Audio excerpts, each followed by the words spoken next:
right, this is Chapter 8, Joints for Whole's Skeletal System. I thought it'd be fun to try and find a song on joints, so I was searching YouTube, and the best thing that I could find was different kinds of joints. I couldn't find anything on skeletal joints, so sorry about that, but we can't talk about the other kinds of joints. Joints are articulations, basically where bones come to meet each other. They make up or are a portion of the skeletal system. This is also where growth occurs on the ends of the bones. This is in the joint.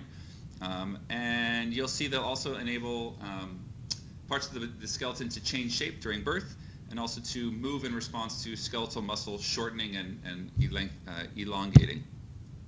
First, let's classify them here. So 3 types: fibrous joints, cartilaginous joints, and synovial joints. Fibrous joints are dense connective tissue found between the bones, and the bones are very close contact. They're almost not even really joints, and we'll show you what those are. Cartilaginous joints are a bit more common, of course. These have hyaline cartilage or fibrocartilage in between, so these include your knee and your vertebrae and so on.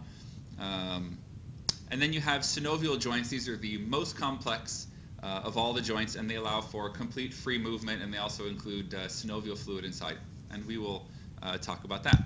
Now, these joints also can be classified in 3 different ways, as synarthrotic, which means immovable. So fibrous joints, for example, are synarthrotic because you can't move them at all. Amphiarthrotic is slightly movable, and then diarthrotic means freely movable or completely movable. Okay, so here's fibrous joints, 3 types. Yeah, this is a lot of memorizing, I know. That's like all of Chapter 8 is just memorization. 3 types: syndesmoses, suture joints, and gomphosis. So first off, syndesmoses are sheets of fibrous tissue, like you see here between the fibula and the tibia, which is in your leg.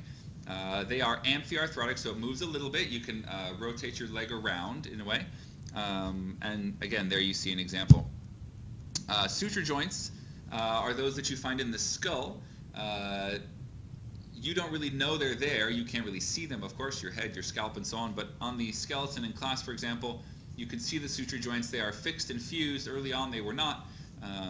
But they're between flat bones, and they are synarthrotic, so they don't move at all.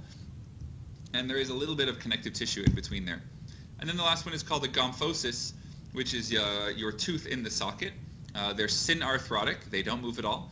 And it's a cone-shaped bony process, that being your tooth, inside the socket. So the only gomphosis that you'll need to think of is the tooth. Now, cartilaginous joints. There's 2 types. There's synchondroses and symphysis. Symphysis you might have heard before, but synchondroses are when there's hyaline cartilage that unite the bones. Okay, there's also a epiphyseal plate, which again is temporary only when you're younger. And then an example would be here between the manubrium, that's like the portion right on top of the sternum, and the first rib. This costal cartilage is hyaline cartilage. It's synarthrotic, hence the synchondrosis term, and it holds those 2 bones together. Okay. Then symphysis is fibrocartilage between the bones, such as the pubic symphysis or between the vertebral bones, and they're amphiarthrotic, so you can move your spine, you can rotate around. We'll talk about what that motion is and so on, but this is a type of cartilaginous joint that you can see here. All right. Synovial joints. We'll talk specific types of synovial joints here in a second, but in general, synovial joints are synarthrotic. That's the benefit. They have a joint cavity or capsule, like you saw in the knee video. As they were cutting into the knee, they had to cut into the capsule. So that capsule holds in this synovial fluid, which helps to lubricate. And then there's a membrane around it, of course, synovial membrane, and then there's also bursa sacs.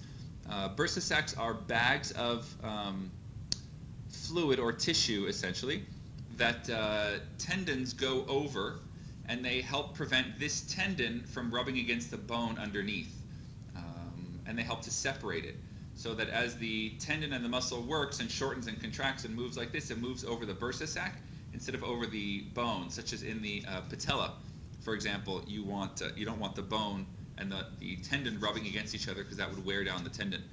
Bursa sacs can get inflamed. It's called bursitis. All right. We're going to jump slides on me. Okay, here we go. We're on synovial joints. This is the first type, and I have a helper here. Yeah, okay. So first we're talking about ball and socket joints. So there's two examples of ball and socket joints, the hip and the shoulder. I have a little helper here to show you the shoulder. So here's how the shoulder joint works. Look, what does Elmo do? What's Elmo do? Can you do so big? So big. So big. Oh, she's trying to show you how the shoulder joint works. So big. So big. Oh, you're not performing. So big. We're not performing. Perform. Yay! So big. Okay. Okay. And I guess she's showing you how the hip works as well. Yes. Okay, we're going to move on. So big. Thank you, helper. All right, so there's your ball and socket joint. Then we have condyloid joints, which are between the metacarpals and the phalanges. Metacarpals are in your palm, basically, and your phalanges are these three bones in your fingers there.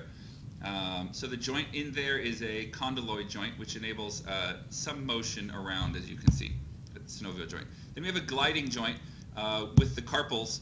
Now, the carpals and the tarsals, those are in your feet. It's a little bit of a misnomer because the carpals are kind of a whole combination of saddle joints, condyloid joints, and gliding joints. So it's not exactly that the carpals are gliding joints, but most of them are, which enable movement side to side, a little bit of twisting around each other. But those are gliding joints.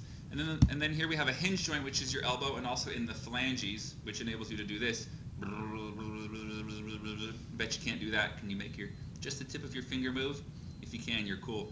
And then you have your elbow, of course. This is a hinge joint.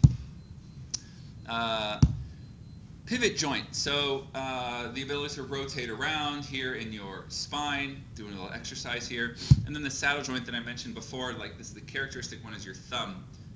This is a saddle joint where the actual joint itself has one side's like a cup and the other side fits into that, and they kind of rocks back and forth in that cup, if you like. That's a saddle joint. All right, then we get into types of joint movements. So many of you have probably been into a weight room and you've seen the abduction-adduction machines. We typically describe them when I was younger as the woman machines because it works on inner and outer thighs. You generally don't see a man on those machines, but you can if they want to tighten up their thighs in a way. So adduction is moving towards the middle, moving your leg towards the middle, and abduction is moving it away from the middle. Abduction out, adduction in. Okay, then we have dorsiflexion and plantar flexion. Dorsiflexion, as you know, and I'm just going to pretend this is an ankle. It looks like a foot, right? Dorsiflexion would be like this, and plantar flexion would be like this. So that's probably not the best way. Here's my foot. Okay, I'm guessing you can see that. Dorsiflexion is up, plantar flexion is down. And then we have your hand, hyperextension. This is just plain old extension. And then we have flexion, okay, flexion. And the same can occur in your legs. So this would be extension. I'm awkwardly showing you my leg. And flexion would be the other way. Extension, flexion. All right. What do we got next? I think it's freezing on me here. Let's try this. Okay. Rotation and circumduction. Let me make sure that there was nothing on the slide before this. Yeah. Rotation and circumduction. So rotation is this way. Okay. In and out. I'm guessing you can see the rotation. And circumduction would be like this. Okay. Moving the entire limb, rotating. And then supine, to lay supine would be to lay flat on your back. And so here, my palm up like this would be supine. This would be pronation. So you might have pronated feet where your feet go towards the middle. You can have supinated feet, but that's a little bit more unusual where they're laid out like that, almost like partially rolling your ankles in a way. But generally you have people that have pronated feet or pronation. Types of joint movement. So there's eversion and inversion. Let's see if I can show you on my foot again. If I can balance on one foot. Okay, eversion is out and inversion is towards the middle. To invert your foot, to evert is to go out. And then one of my favorites, if you've ever seen a pigeon walking out on the street, a pigeon walks using protraction and retraction. So this should be easy to remember. You have protraction, retraction, protraction, retraction, protraction, retraction, protraction, retraction. Hopefully my big double chin didn't show up too bad on that. And then lastly, we have elevation and depression. Elevation and depression, so a shoulder shrug. Okay, so last thing here I wanted to show you just a complex knee joint. You don't need to know all the complexities of this joint specifically, but it provides a nice kind of finish to be able to show all the different things. Here, just to give you an example, we have a bursa sac right on top of the patella. So the muscles will go over the top of that bursa sac, or the tendons will go over it, so the tendons don't rub on that bone. Here's the patella. Here's the distal end of the femur. You can see the epiphyseal line. And here's the tibia, the proximal end of the tibia. You can see the meniscus here on either side.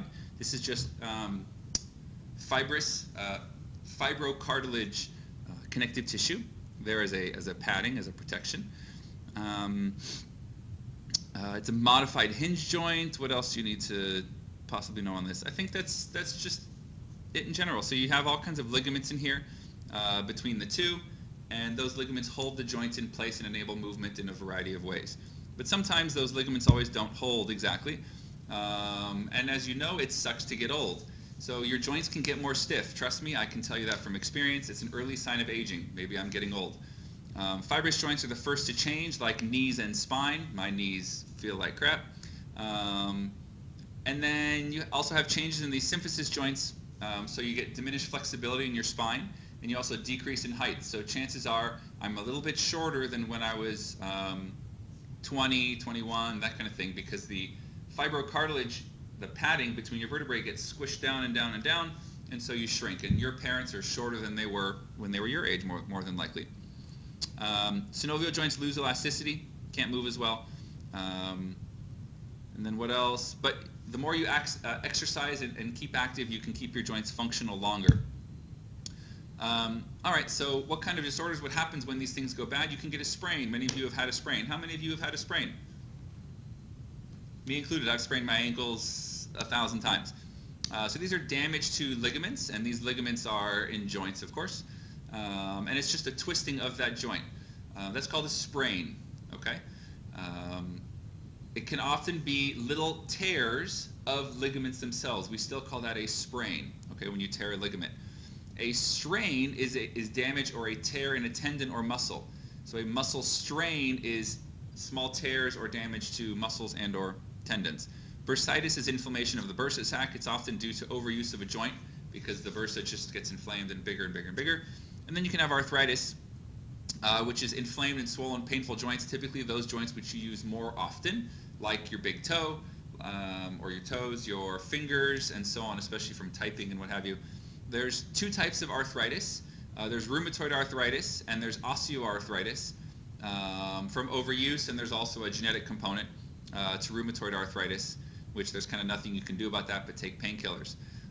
Some of your parents or grandparents may have arthritis, and you'll see their knuckles just look gigantic, and they have a hard time using their fingers, unfortunately.